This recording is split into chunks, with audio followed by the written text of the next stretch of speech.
Assegnati di minime da commentare.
Tomislav Kučan, 15. govor utakmice.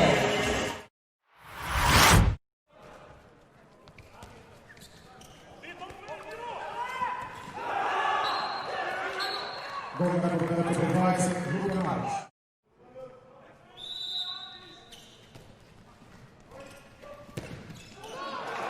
Stefan Mladenović, 20. govor utakmice.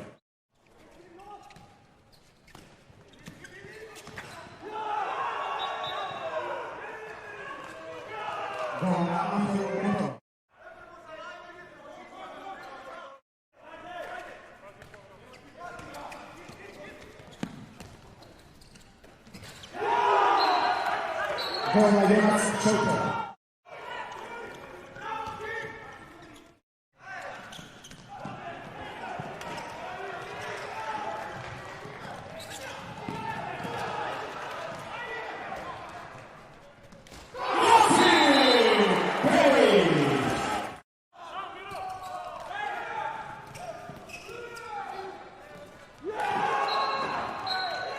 Gol Nik Tomic, rezultat opisany 24-24.